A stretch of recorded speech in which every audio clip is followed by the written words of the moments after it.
General Ham, it's an honor for all of us to be up here in this panel to discuss the challenges and how we address these challenges in the future with the A2AD environment and with how aviation addresses it specifically. And I think the panel this morning that Bill and the guys were on, that kind of laid out kind of the strategic and operational part. And I think our panel is going to be addressed more at specific aviation capabilities and challenges, and then how can industry address those. So you'll see the mix. And we're going to start with Frank Tate, who's the Director of Army Aviation, to talk about some of the challenges. Well, thank you, sir. I appreciate the opportunity. As I look around the room and even on the panel, I see at least 4 DAMO AV directors, actual and ancient, in the room. So I have plenty of mentorship that'll be able to keep me straight as we go through this. And today, though, I want to speak first, at least from the perspective of what I did for the last 2 years, where I was the NATO Chief of Operations in Eastern Europe. And my wife and I lived under the umbrella, the A2AD and IAD's umbrella of Kaliningrad. And we spent a great deal of time both in NATO and in U.S. Army Europe and EUCOM discussing wargaming and thinking about how we would get after the A2AD umbrella in Kaliningrad. And if there's one thing that became absolutely evident, it is that neither the U.S. Air Force or our combined allied air forces of the 29 members of NATO are going to be capable alone, working just alone from that component, of defeating this A2AD umbrella, or at least not capable of defeating it in the kind of rapid manner that we would need. And so again, we're back to this idea of, just like we've had to do in the past, including Desert Storm, of if you're going to pierce this kind of umbrella, it is going to take that multi-domain, multi-component, combined arms team to get after it. And Army Aviation will, as General Gaylor said, play an absolutely critical and significant role in that, despite what some folks have argued. And we can talk a little more about how and why that will be. There are significant challenges for the Army right now, besides just in Army Aviation. And as previously alluded to, one of the primary capabilities gaps for Army Aviation is those long-range precision fires. All right, and we're not just talking long-range missiles. We're talking about long-range tube artillery. We're talking about rockets. We're talking about all these sorts of things that will, as part of our combined arms team, enable Army Aviation, enable the infantry and the armor to pierce this A2AD umbrella and bring it down rapidly so that the Air Force then can come in and further exploit, and we can get after it. But the Army has funding challenges. You know, for 17 years, understandably so, we based our funding on an ongoing counterinsurgency fight around the world. And we have neglected certain other areas for good reason. But now, as we have new emerging potential adversaries, both in the Far East as well as in Eastern Europe, we have to rethink where we're spending money as an Army. And we do have those long-range fires issues, SHORAD, bridging, munitions, you know, all sorts of other challenges that create huge bills. And so we have to, as Army Aviation, continue to demonstrate how, within our portfolio and maybe potentially even with some additional funds, we will contribute to this fight. And that's one of the main things that we try and talk about in the building, to protect that money and that investment so that Army Aviation remains what it has been throughout its history, that critical component and unique combat multiplier. You know, Army Aviation is currently 88% committed around the world today. 88% committed. That's more than it was 5 to 7 years ago as a total force. We have lost Army Aviation brigades. We have lost capacity in all components. And we are still heavily committed. And a lot of people lose sight of that and think that, oh, you know, things are calmed down in Afghanistan and Iraq a little bit, and so now we have more capacity to train new TTPs, to develop new capabilities, to integrate them into our formations, to bring down formations while we modernize them. And that simply is not the case. We are very heavily committed around the world, so we can't lose sight of that as well. As a result of these emerging threats, we have to look at, as we always do, changing our TTPs. In some cases, changing our TTPs back to what they were in previous times when we had to face these kinds of threats. You know, some of the studies that have been done that said that Army aviation would die the second that it pierced, you know, the outer edge of the A2AD umbrella forgot the fact that there's such a thing as terrain masking, terrain flight, NOE flight, all the things that, you know, older aviators like everybody at this table grew up learning that speed and altitude, flying low, that was life. And that has become life again in that particular environment. But that's a training burden. That's something we have to get after again. And to some degree, it may be a sensor enhancement burden as well to help enable aviators to fly safely at the kind of speeds that we want to fly, the distances we want to fly against this kind of threat. So we've got to remember those TTPs and train them again. We've got ASE development that's going to be absolutely essential. And this is a constant cycle in Army aviation. It's nothing new. You know, from Vietnam era when we started flying high and then we had an SA threat that brought us down low and then low was life, to then we were still flying low when we showed up into the desert and the Iraqis developed triangle ambushes with heavy machine guns and we started losing aircraft to that threat. And then CMOS enabled us to come up back high again and defeat that threat and become extraordinarily effective. But as we face a Kaliningrad type I2 IADS environment, you're going to be back low. And so we've got to design ASE gear that once again enables us and gives us more freedom of maneuver and more options as to what we can do as emerging threats are out there. We've got to think about, you know, we just saw a slide that talked about, you know, the support areas and how far back they are. With the kind of Iskander missiles and other things that are out there that stretch out how far aviation assembly areas can realistically exist on a modern battlefield, because somewhere we have to be able to do phase maintenance. We have to be able to maintain these aircraft. That means the distances are substantially greater, and we've got to think about that in how we develop capabilities. And the first step in that is ITEP, which remains our #1 priority in terms of short-term development of capability, as it more than doubles our capability in terms of range and endurance.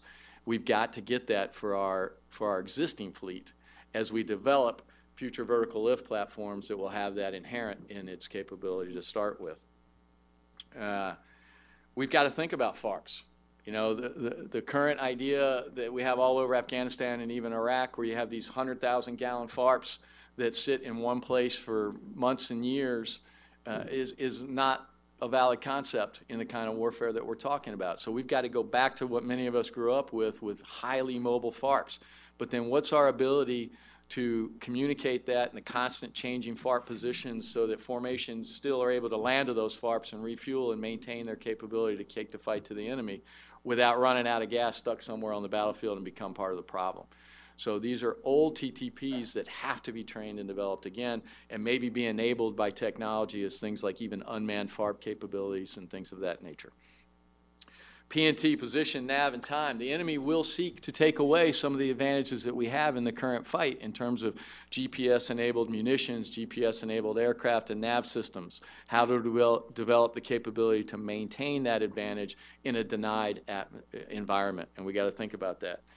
And then, you know, talking with General Thurman, we were just discussing the fact that, you know, if you look to Russia, they not only threaten on a routine basis, but they have put it as a primary method of their doctrine to use tactical nuclear weapons. And aside from the threat in the small area where that would impact, the EMP effect on aviation formations and Army formations in general is something we can't forget as we become increasingly digitized, computerized, fly-by-wire, et cetera. What does that do in an EMP environment, and how do we enable and protect for that? And then we also have to think about, you know, General Gaylor talked about buying potentially in smaller numbers and then recompeting and being able to plug in new capabilities. If we're at smaller numbers, do we maintain our current formations where they're all like, which is perfect for rotating in and out of coin environment? But if you have a limited amount of supreme capability, at least in the early years, then how do we enable those formations? What are those formations? What are we doing for echelons above division, et cetera? So these are all things that are being looked at across the aviation enterprise that help get after this problem set. And with that, I'll pass it back. Oh, thanks, Frank. And then we'll move to Colonel Tom Eschenbach, who's the director of the CDID down at Fort Rucker, for his perspective. Thank you, sir. So, sir, I think you painted the picture very well overall. And I think if I look at the challenges from my perspective and what the CG asks me to do every day, which is, in essence, I think I like to say I'm his chef of taking the recipes for success and baking the cake. But when the cake has to be tomorrow, it's sometimes difficult. And when you don't have money, now what are you going to do? The other day I had a new in-crop of seeded people came in, and my first question to them was in kind of a trivia little question and answer session to try to teach them why it's important they're here. I asked them, what's the nomenclature of the jammer on an 864? And I got a couple of people writing things down. And the answer is, there isn't one. Right? And I think, teaching them, we all, with multi-domain battle, looking at their threat, and I'm glad, I would absolutely agree with the things that were said this morning about we're paced against a threat. We all know why we need to do something. Now we got to figure out the how. And I will tell you, yes, we don't have the money that we would like. But when you don't have the money, that forces you to really start to challenge the assumptions of yesterday. And that's a great thing because then you validate those that are true, and you probably question those that are not. And from a capability perspective, not focusing as the chef on the material solution that we once used to really bake our cakes. That was the exclusive thing we did to produce our capability.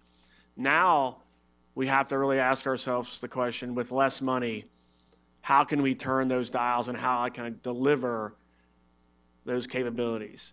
And I'll just kind of be brief in my opening comments and say, I will tell you, organizationally, we know we can change. That it's not easy, but it might not necessarily cost a lot. We absolutely are working on and pretty much are leaning forward to saying the formations at echelon above division are absolutely required in this new way of fighting. And then certainly, as addressed in a couple of different comments, training, right? You don't need new material solutions to train. And the art of how to operate in an A280 environment, although we would love some material solutions that we could rapidly integrate into our formations to help us, training, I think, is a key ingredient to success in that recipe. And I think, not necessarily in the seated world, but how we train and what we train on, I think, is something that we absolutely need to learn to do. And then I'll finish with certainly multi-domain, multifunctional electronic warfare. You've heard that a couple times. Not something that we normally in the past have done inside an aviation formation, but I will tell you something that we must do and something we need to figure out how to integrate and then employ that capability as we become more multifunctional. Thank you. Thanks, Tom. I think both Tom and Frank did a great job of laying out, what some of the challenges are from their perspective, from the green suiters. Now we have three industry individuals that can address how industry is addressing some of that. We'll start with Jeff Schloesser, who's the Vice President for Strategy at Sierra Nevada. Thanks, General Sinclair. Actually, I'm the ancient guy that Frank was talking about.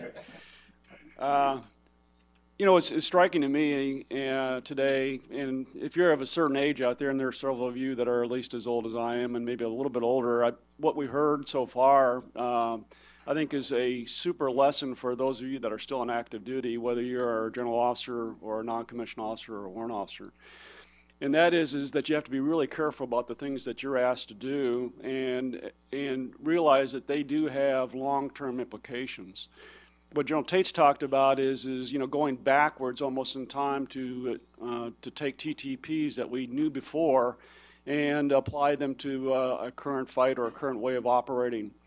What I would say is that force structure and equipment is equally important. And as you go backwards, just what we heard today was the need for a core artillery, a DIVARTY. When I fought my division, I had neither in Afghanistan. Core aviation. I commanded a core aviation brigade. doesn't exist anymore, and so did, come to think of it, so did General Rife. All the way down to Sergeant Major Chambers. Do you have anybody at the sergeant level that knows how to put up a darn net, a camo net? I don't think so, because you don't even have them. So think about it in the way of force structure. Taking down a flag is pretty easy. Putting it back up again is really, really hard, and the Army's going to see that over time. They have to make the case to Congress, and it's going to have money that supports that. And then take a look at the equipment. Everything from camo nets to all that capability that we've gotten rid of, and it goes everywhere from tactical nuclear weapons that General Tate talked about, all the way down to electronic warfare capabilities, all kinds of things that we got rid of over the last 20 years. And why did we do that? It wasn't that we were being stupid, but we were trying to solve something that was different. I mean, I think there was a great journalist who wrote at the end of the collapse of the Soviet Union, it was the end of history. And for the U.S. Army, that meant something very different. That meant that we weren't going to have to fight in certain kinds of conflicts in a certain kind of way. And then what happened to us was 9/11. Now we've had 17 years of a counterinsurgency fight.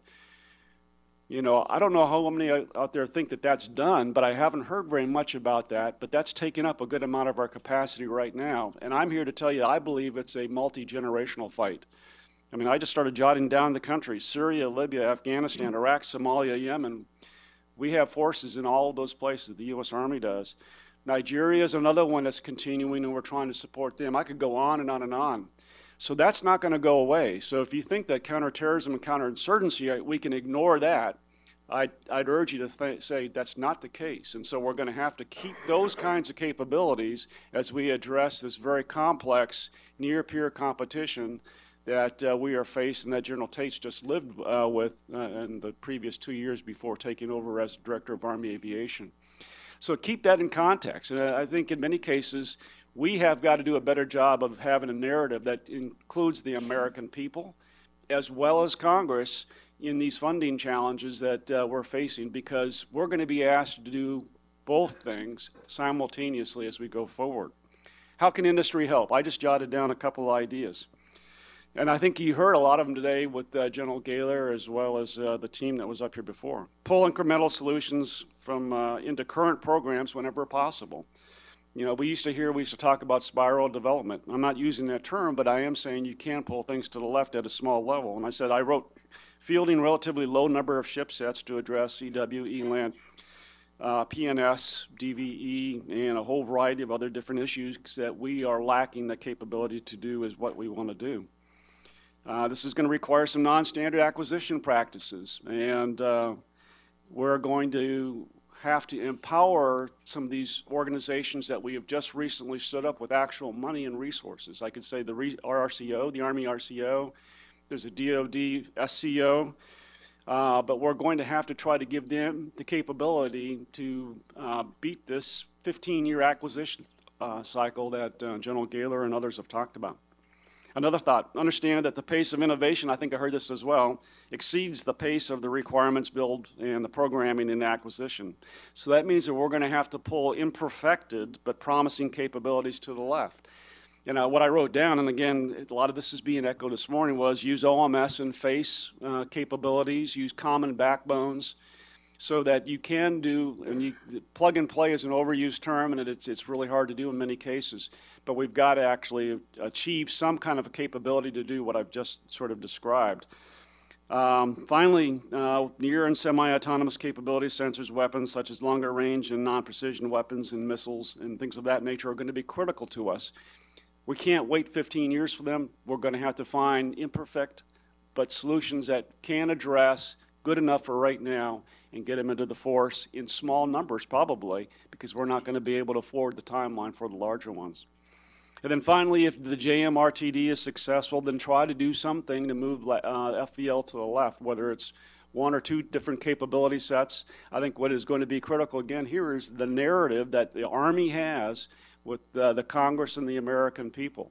Right now, I mean, it echoes well if you can talk about jobs and things of that nature. But this is an investment that I think America has to make. And again, thanks. Well, thanks, Jeff. Next, the L3 Vice President for Army Programs, Mark Kern. Well, good morning, and appreciate being on the panel today. First of all, I want to throw kind of a shout out to TRADOC because over the last few years, I've seen across the Army a much better job of explaining to industry what your capability gaps are and what your needs are. I attended probably the same conference that my colleague from BAE attended with TRADOC, where Bo Dice out of the ARCIC made a presentation that highlighted the fact that the Army is outmatched, outgunned, and no longer possesses overmatch against our enemies and our adversaries. He further highlighted that Army forces that possess overmatch enable the other services, create options for joint force commanders, and give weight to diplomacy and expand policy choices. So thus the drive for overmatch, even if across domains, even if for just a short period of time, to be able to take advantage of that opportunity. He further outlined that day and earlier even, what TRADOC has is their 6+1 future force development strategy. It's pretty simple. The one is overmatch in soldier and team performance, future vertical lift, robotics and autonomous systems, mission command, cyber and EW capabilities, advanced protection, combat vehicles, and cross-domain fires. That's what TRADOC says. Here are my force development strategy. These are the areas that we've got capability gaps and we have needs. And you're seeing it reflected in what Major General George laid out in the Army budget for FY18, what the chief's priorities are. So you can just tick right down those 10 top priorities that the chief has, and they fall in line with much of what TRADOC is putting out as far as future force development strategies and capability requirements. And even in our Army magazine this time, I don't know how many people got a chance to read it, but we've turned a disciple into Mr. Thompson, who normally has not been a disciple for the Army. He's been very provocative and forthright about Air Force capabilities, but he said, here's what the Army's got to have in the next decade. It's got to have mobile command, electronic maneuver, rotorcraft engines, active protection, and indirect fires. Somewhat lines up with what we're seeing coming out of TRADOC, and now what are the chief's priorities. We in industry, and particularly in L3, are trying to work a number of these areas, either in partnership with some of our partners or directly ourselves. I want to drill down into some, though, that I think affect aviation and the other services just as much, the other branches as well. And that is the whole notion of this dealing with the electromagnetic domain and the cyber and space domain. We heard from our colleague from BAE some ideas about how we're going to have to be offensive in the electronic spectrum and go after an adversary's capabilities to defeat and to deny us use of the electromagnetic spectrum. And we can't operate without it. Yes, we can go radio silence, but we're not going to be able to break the link of our data link from our aircraft to our UAV, or our UAV back to its ground station if we're going to continue to fight with unmanned systems that require those kinds of links. Those links are vulnerable and they're detectable. So from a defensive standpoint, one of the things that we're putting a lot of emphasis in L3 is on how do I passively defend those networks, because I'm going to have to use them. And I'm talking about data links, and I'm talking about voice and other digital comms that we're going to have to use on the battlefield. Yes, we're going to have to look at it from a joint service perspective, a cross-domain perspective, and how we're going to defeat his electronic warfare capabilities and give us that window of opportunity to do it. And I'll tell you, it's going to be a joint fight. This is going to be like the suppression of enemy air defenses. We're going to have to suppress his electronic warfare capabilities from a joint perspective, because the Air Force needs it too. The Navy needs it too. So all of us are going to need to use that electromagnetic spectrum. So we're putting a lot of effort in trying to defend the defensive side, defend our digital data links, and we're putting a lot of effort into giving us assured precision, navigation, and timing. Because all of our weapon systems, all of our vehicles, all of us need to know where we're at, what time it is, and or we can't navigate and we can't be precise. So a lot of our efforts are going into solving that with M-code and pseudolights and other capabilities when we get into the urban complex where GPS gets challenged. So I'll stop there, but that's where we're putting a lot of our focus. Well, thanks, Mark. Now, the Vice President of Harris Corporation for Army and Special Operations Programs, Rick Rife. Thanks, EJ. Appreciate it. Based on the previous panel's discussion and really taking more of an industry perspective, I have just really two areas to comment about. One, I can see the budget piece again now, and Don Tyson and others here.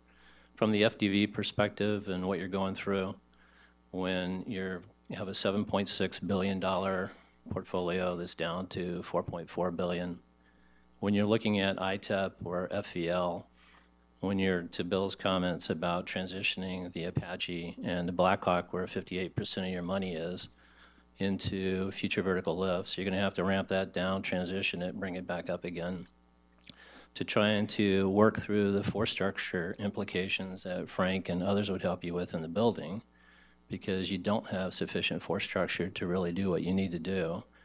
And then you're facing an op tempo that is where we thought was going to scale down, has only increased. And you're working through that in conjunction with maybe the National Guard and other things that are percolating there, right? So it's more of a launch, recover, launch type of a perspective, and ownership of aircraft really becomes an issue. And there's a lot of implications that kind of flow from that earlier panel discussion that I can see what you're wrestling with now. So from an industry perspective with that and our funding, the majority of it on the DoD side, we look at every day, as you might imagine. You're also looking at the acquisition reform piece, which is going on in the building, not only at the AAE level, but also at the DAE level as well.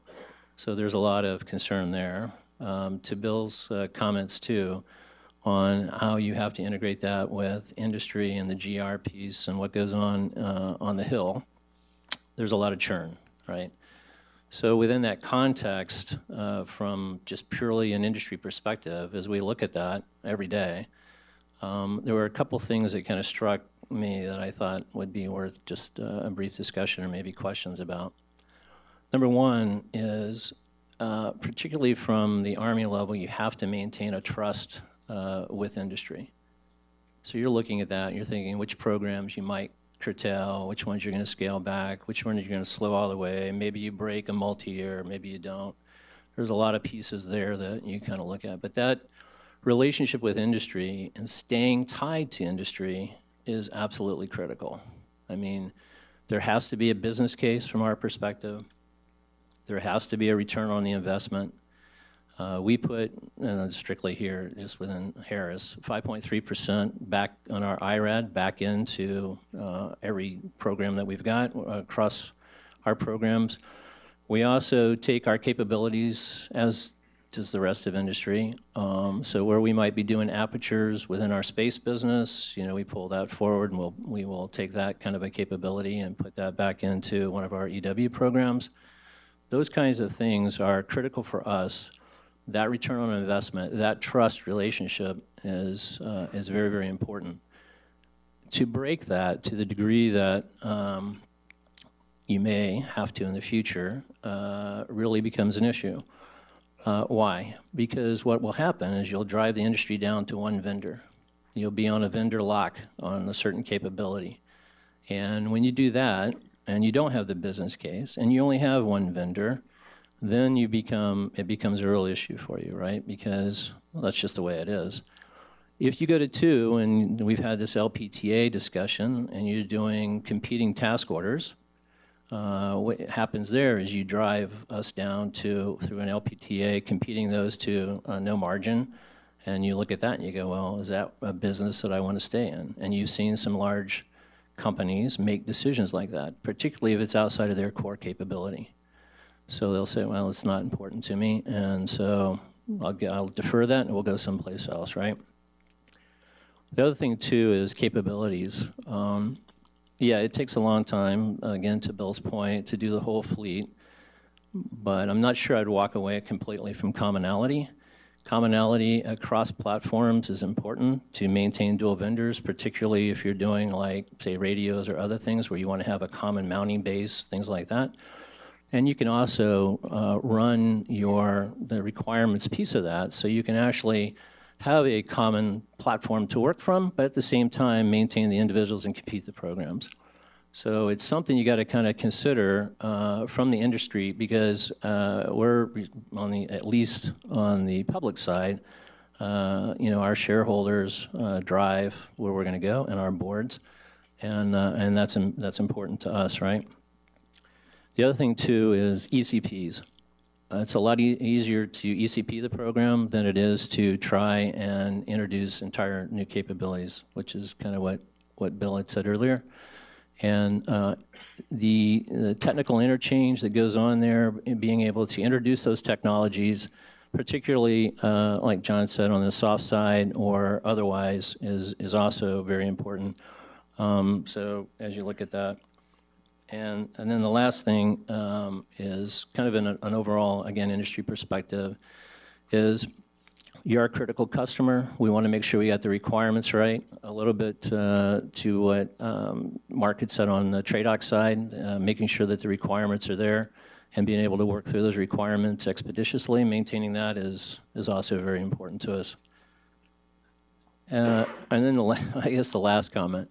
So we had this is almost deja vu in a sense, that you have to pay your bills in the portfolios within the portfolio. I mean, that's always been the rule. That's what happened with Comanche previously and some of the other stuff, if you remember that, $14.6 billion reprogramming that we retained within the program. Those kinds of implications are serious. The dialogue that we're having now, the dialogue with industry, is critical, and look forward to the questions. Thanks, Ricky. If you watch America's Got Talent, Frank would be the winner, definitely, with the number of questions that are up here for him. So he can be he's America's choice. So I'll start off with a couple for you, Frank. First one is, we've heard about the adverse impact of the repeated continuing resolution, as well as long-term funding reductions. How does the aviation portfolio stack up in the near term? Should we expect any growth in FY19? Realistically, I don't think we could expect any growth. What I think that we've done very well as an aviation enterprise is defend what we've had in the extremely challenging times right now. I listed already the many gaps that the Army has as a total. And we agree with those gaps, by the way. This is not a parochial aviation against all these other things. We must get these long-range fires, these SHORAD assets, the bridging, the munitions shortfalls that we have, et cetera. We must be prepared for conflict on the peninsula, Eastern Europe, and anywhere else where it may emerge. But those are competing against, you saw the pie chart earlier, with us having such a large component of what is essentially the money that can be moved around, right? We can't change the more than 50% that goes to personnel. Training and readiness are absolutely essential. So you're looking at modernization dollars, and the EEPEG, the FDV chief standing back there looking good in his uniform because he's going over the hill to defend money today for us, has a tough job. And we have to all support in maintaining and demonstrating, though, the success of our programs. And I tell every industry member that comes into my office how important it is that they stay on time, on cost, and avoid major catastrophes within their program, because the second that happens, you're a wounded wildebeest. And, the fact is we're a big pot of money against very valid gaps that exist. So the second a program appears weak, then it is vulnerable for that money to be moved. And not because anybody's evil, but because they said, look, this program's not performing, and I have to get this thing built. And boom, in a day, your money can be gone. So grow aviation dollars in 19, unlikely. Further down the road, a few more years after we address some of these other gaps, perhaps. What we need to do is stay on track as a team between industry and the Army to keep our most valuable programs going so that we can defend the money we already have. Cool. Tom? Hey, sir, I wanted to add on to that. So kind of what General Rife said, and if you take, I'll use an example in our munitions portfolio. We don't have a gap in a particular munition. We have a gap in the total number of precision kills we require. So the trick, and really where the creative kind of genius comes in, is how do you get more value for every dollar spent if we don't get any more? And I think, that's the things that we're doing. I said at the industry day, for those that were there, who wants to fight at the JAGM ranges when the enemy is 3 times that? So we know that what we're buying or what we plan to buy, years ago, is not really what we need to buy in total. We don't need to fill the Tamer number with just JAGM and Hellfire. We need to fill that number with a portfolio of scalable and tailorable munitions for the right target, which is why right now we're pursuing a long-range precision munition, kind of more of a short kind of spin on that, and then we're pursuing a lightweight precision munition for our unmanned systems in theater that are using a Hellfire, not designed for that target set, but they're using Hellfire for dismounted personnel sitting in the open or on a motorcycle. So that's, I think, a way we can do that with no more money. We can get more value for the money that we have. Any other panel members want to add anything to that? Okay, then we'll switch to a training question. And again, Tom and Frank, I think this is both of you. And I'm going to combine, there's 2 different questions out there. I'm going to combine them into the same one. And it's, what are the aviation branch's challenges in terms of attracting, training, and retaining aviators? And then the second part of it is, how do we retain the aviation force with this emerging threat when 88% is deployed? Thank you. That is something that we spend a lot of time thinking about, and I think we've got some great plans for that. In terms of attracting aviators, that's not a problem. All right, everybody wants to be an aviator, just about. All right, and so there's plenty of people that want to come in. We've not ever had an issue with not enough packets to want to come into aviation. What we want, though, is even more packets. And Fort Rucker's done some great things with a branch awareness team that goes out to aviation colleges and air shows and other places where they're likely candidates, just so they know that we're out there. And so instead of 100 packets for your 80 slots, you get 300 packets for your 80 slots. And that means, of course, you've got more choice and you get a higher overall quality of candidates. So that's going quite well in that regard. In terms of training those aviators, we've increased the throughput by 30% down at Fort Rucker. We've put more aircraft down there. We're growing more IP capacity down there. And that's important, and we need to do that. And we'll maintain that effort at a surge level until such time as we compensate for the under-accessions that we did as a result of sequestration and budget challenges for a series of years. And then retention of aviators, of course, is always an issue. And we expect by the end of this month to announce some new retention bonuses for aviators at the key career marks. For instance, when their ADSO ends, their active duty service obligation ends at about the 7-year mark or so, then you tend to lose a lot of aviators. So you may put some bonuses in place there. At that, it's anywhere from 17 to 22-year mark when they're either close to or already at retirement capability. But yet those are great, highly experienced combat veterans, seasoned aviators that we need to grow the seed corn of all this new throughput that we're putting out of Fort Rucker. So we want to target them as well to retain those key aviators. we've had gaps before. In the 90s, we also had a little bit of a bucket where we under-assessed aviators and we had some shortages. And we put these same basic measures in place, and we were able then to ride that out and get back to a healthy, optimal force level.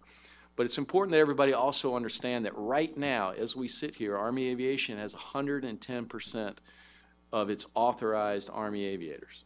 So although we have a shortage of the optimum that we want to be able to rotate people through schools and do, be PCSing and do everything else and stay at 100% in every formation, we do not have a shortage in terms of our total capacity in the event of a major conflict to put butts in seats in aircraft. Tom, is there anything you want to add on that from seated? So, sir, I think General Tate covered it very well, and I'll just kind of maybe take a little bit of a different perspective on the question. So Bob Dorr does a great job of working as my OPFD director that also handles a lot of proponency. But the other part is the O in the DOTML is the organization.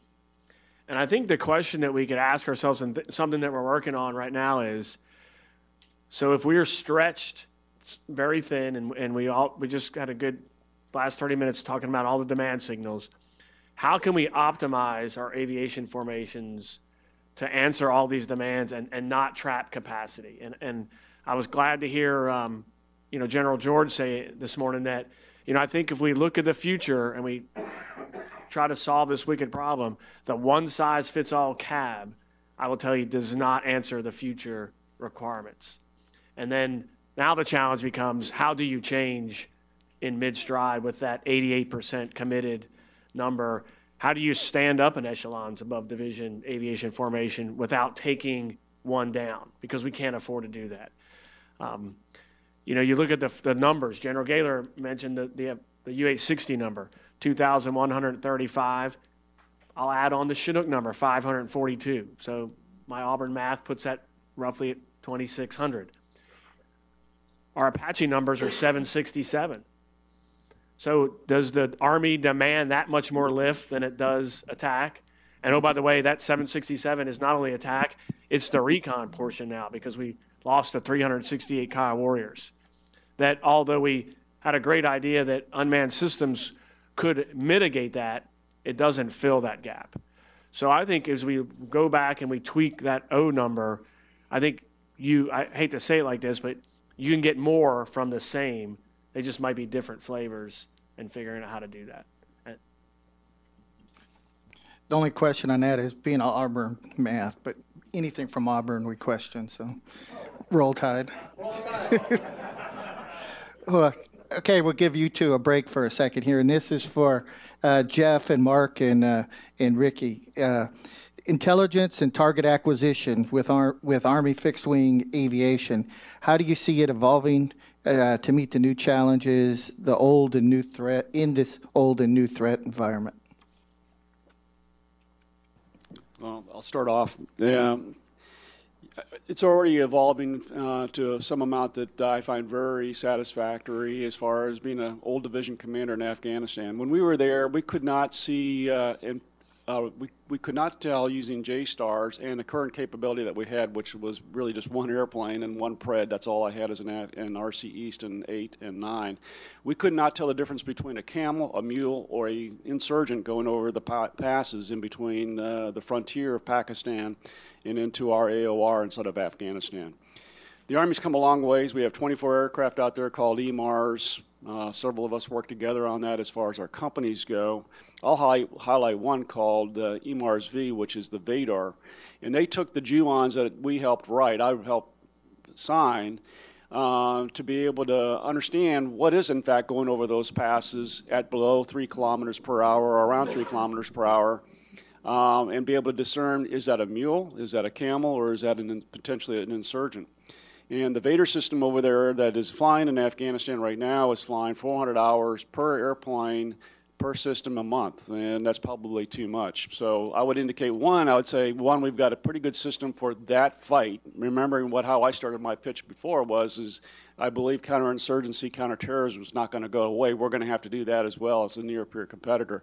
And I think that that's a good good way to move forward. That's a good example. We probably need more of those, but then that's something for the Army to determine. I think the real challenge for all of us is going to be is how do you do a same kind of a capability where the requirement is A2AD in a near-peer threat environment where you can get shot down. I think a lot of people talk about mass unmanned aircraft. I'm not sure that's the capability. Maybe a deep standoff type of an aircraft that can, in fact, do a lawful lot of that onboard PET at the exact same time might be a way of going about doing it. But that's clearly a challenge right now is how do you do deep capabilities of EW and intel gathering when you can get yourself shot down in the current configurations. No, I think Jeff covered it very well, and I agree with everything he said.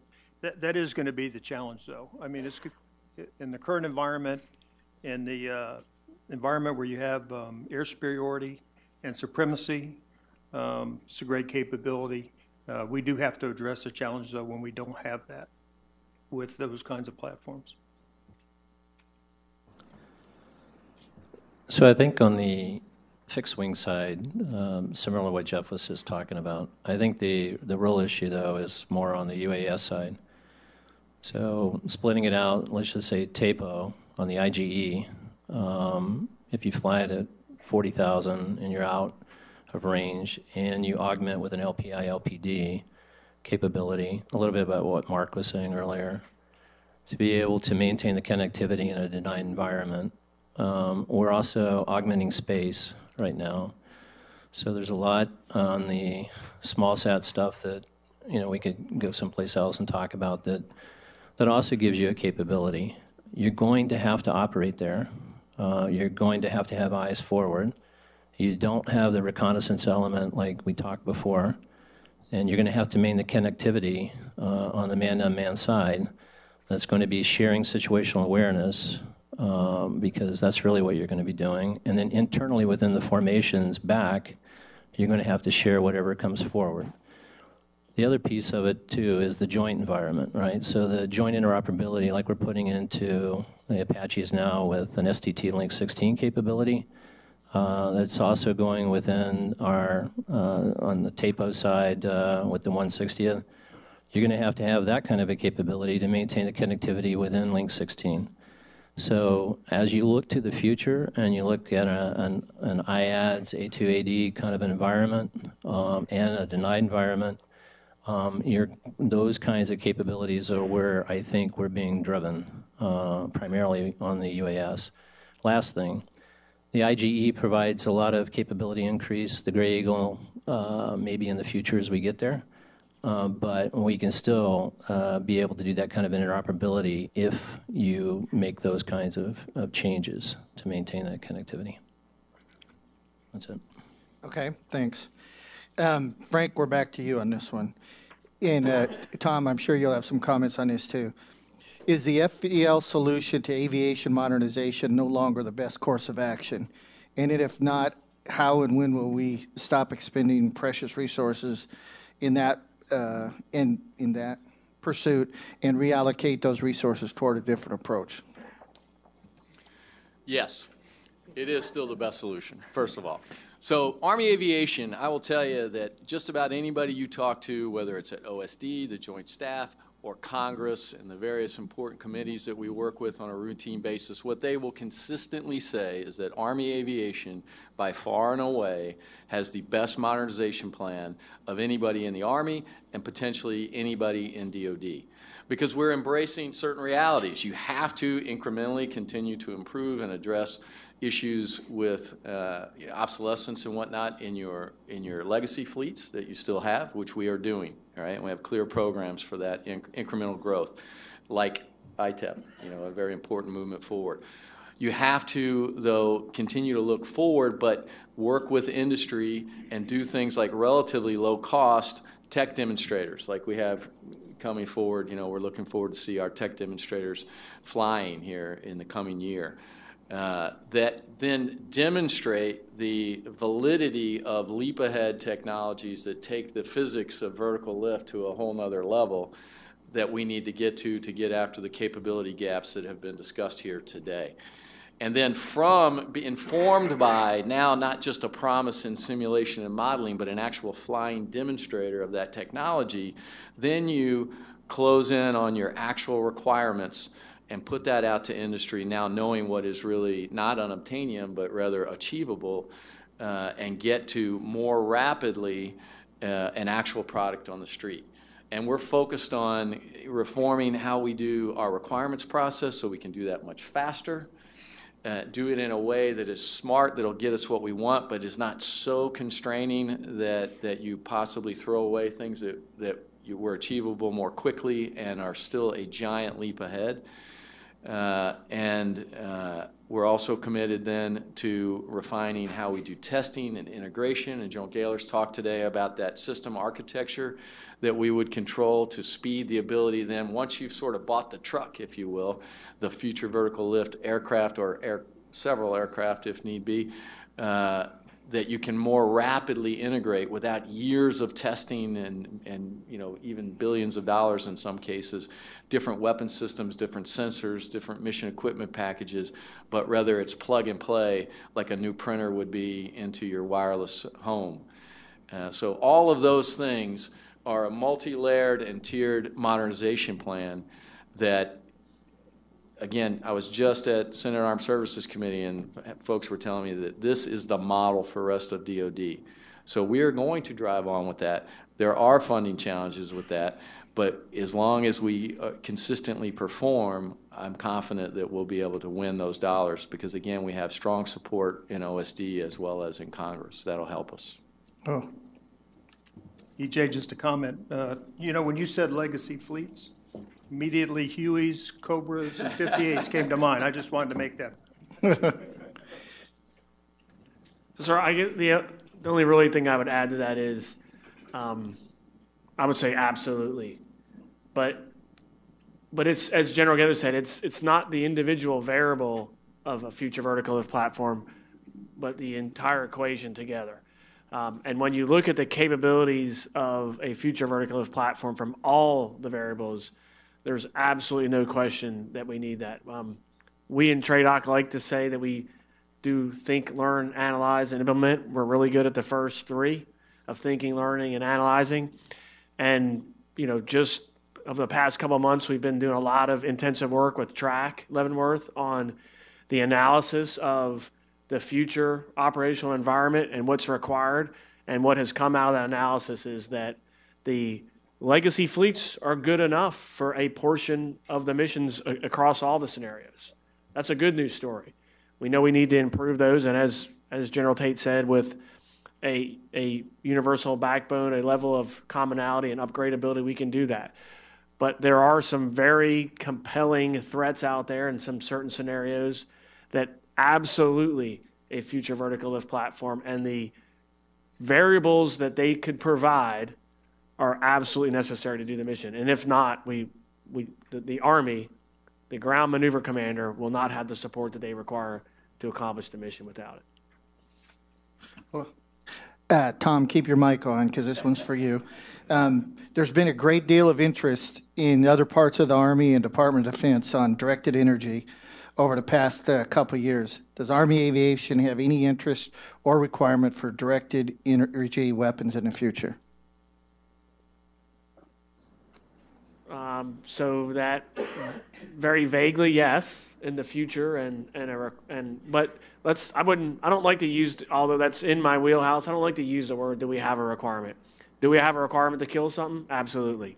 How we do that, then now we're going to go look at what technology can deliver, what we can afford, and when do we need it?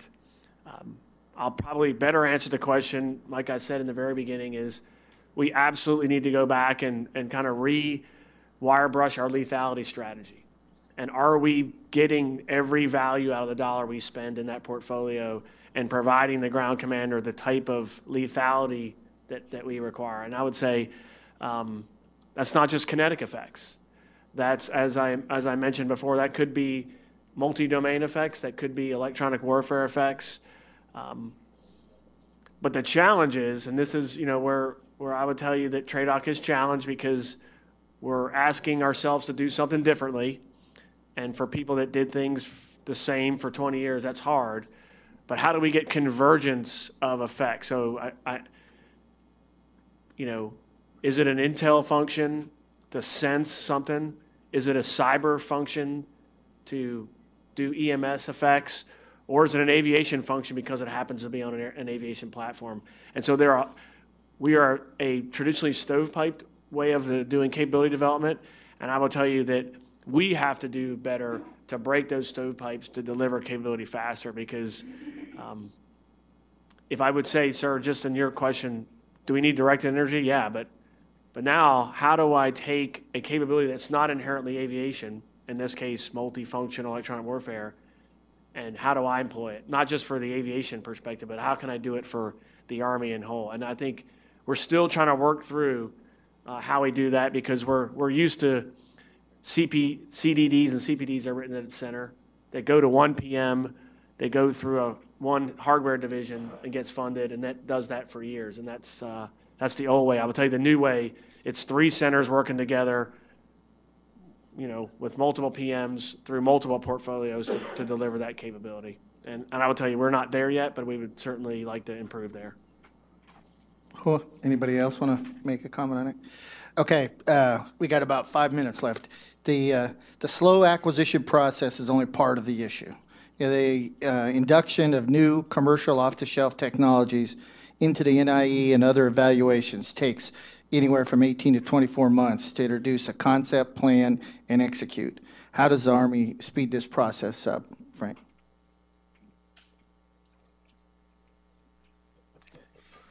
That's a great question. First, I say amen. We need to speed that process up. We certainly need to pay close attention to the developments in the commercial off-the-shelf world outside even of the defense industry. If you look at things that are happening in driverless cars, and technologies that will allow a car to go 100 miles an hour down the road and avoid obstacles and do all that, that certainly is going to contribute to our ability to develop semi-autonomous to supervised autonomous aircraft. And technologies where, if you take Tesla, if they build 500,000 cars next year, as they intend to, that all have some autonomous driving capacity, that drives costs down, et cetera. And then how can we all garner goodness out of that? So that's part of it, is paying very close attention to what's happening in science and technology all over the world, even outside of the defense sector. In terms of how do we more rapidly turn that into scenarios and requirements, that has a lot to do with what Tommy's already doing an excellent job of doing, is rethinking all of our previous assumptions and our tactical scenarios and our CONOPS, and how we employ in different ways to achieve the same effects that we always wanted and the same overmatch and dominance that we always wanted. And I think that we're showing that kind of agility in the aviation enterprise right now, but it is hard. It is hard to break old paradigms that are enabled by new technologies, and again, some of which aren't even happening within our normal industrial base. I don't know if that really answers, but it's a few thoughts. So just to kind of build on that just a little bit. So a couple things that would really help from an industry perspective. One, if you take the JIDO model, which when you host like a hard kill exercise, and this is specific to counter UAS, right? So open it, ask industry to bring whatever they've got. It's at their expense. But following that, then you have some sort of an acquisition trail that follows. So the JIDO hard kill, I thought, and still think is a very good model to look at. You also have others like Black Dart and some other stuff. You have some stuff that's actually coming out of the JSOC side now that also help. Number two is you could do a little bit more like what SOCOM's done with SoftWorks or DroneWorks or some of the opportunities there, where it's an open invitation and you set it up and industry comes. If it works, great. You can set up a CRADA from that, even though there's no money at that on a CRADA side, but you can set up a CRADA, which helps more on refining the requirements piece of it. And then the last thing is you can take as long as there's government seed money in it, industry will look at it and they'll say, hey, listen, they're bought in. We're into this to a certain degree. We will develop it to the point that we can on the tech side. We'll see if we can migrate that or transition into another program. And then from there, you can also build out any kind of a capability that you're looking for. Those are just kind of a couple things to consider. If I can just add one thing as an example of where we're trying to do exactly what you're talking about in the aviation enterprise, and it's back to this munition strategy that we talked about. And earlier, General Gaylor talked about us working with Al Schaffner at the Rapid Capability Office, but one of the things we want to do with light precision munition, because we have an urgent need and we are burning hellfires at a very high rate off of our unmanned systems, is to have lightweight precision munitions that are substantially lighter, substantially cheaper, but still maintain a lethality to go after what the majority of those targets are off of those systems. And so the advice that General Schaffner had for us was make multiple small bets rather than marry one capability early. And so what we want to do is something exactly like you described, where we invite multiple vendors to come to the desert and you know, show what you've got, prove it. And if it works, we'll buy it in smaller numbers. We'll deploy it downrange, we'll use it, we'll shoot it, and what really works and what the user says, hey, this is scratching my itch, then that's something that then we might go heavier into. So that's an example of where we're trying to break the paradigms, at least in the aviation world, and get after what you're describing. And with that, I want to tell everybody on the panel, thank you for your participation this morning, the great comments. Thanks, General Ham, Bill, and Guy Swan for allowing us to do the panel, and that completes it. Thank you.